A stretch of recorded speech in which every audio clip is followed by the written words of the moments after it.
আজকে না ছানার কোপ্তার রেসিপি নিয়ে চলে এসেছি। নিরামিষের দিনে না খুব ভালো লাগে এটা খেতে। আমি না কিছু মশলা শিলে বেটে নিয়েছি, ওই আদা বাটা, গরম মশলা আর কাঁচা লঙ্কা বাটা। এরপর আমি হাতে করে না ছানাটাকে বেশ ভালো করে মেখে নেব। প্রায় 5 মিনিট ধরে ছানাটাকে আমি মেখেছি। ছানাটা একটু মিহি হয়ে যাবার পর এর মধ্যে হলুদ গুঁড়ো, লঙ্কা গুঁড়ো, ধনে গুঁড়ো, পরিমাণ মতো নুন, চিনি আর ময়দা দিয়ে বেশ একটা ডো তৈরি করে নেব। তারপর কড়াইটা বসিয়ে দিয়েছি, কড়াইয়ে তেল দিয়ে দিয়েছি, আর এদিকে আমি একটা মশলা বানাচ্ছিলাম টমেটো, আদা, কাজু, কিশমিশ আর একটু ছানা দিয়ে। তারপর আর কি ছানাগুলোর বল বানিয়ে নেব। তোমরা যেভাবে ইচ্ছে বানাতে পারো, আমি এইভাবেই বলটা বানিয়েছি।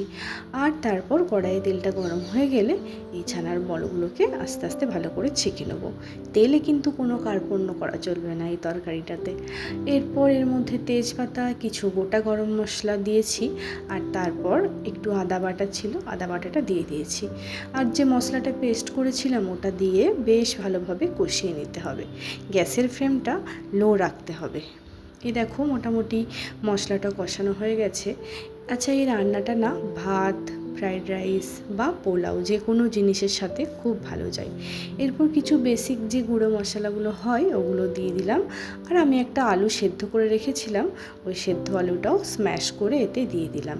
তারপর একটু জল ঢেলে দিয়েছি, জল ঢেলে এটাকে 5 মিনিট মতো ফুটিয়ে আমি ছানার কোপ্তাগুলো দিয়ে দিয়েছিলাম। আর এদিকে দেখো আমি মেয়ের জন্য তুলে নিচ্ছি। তারপর ওই গোটা গরম মশলা বাটা আর লঙ্কা বাটাটা অ্যাড করে একটু গরম মশলার ঘি দিয়ে দিলাম।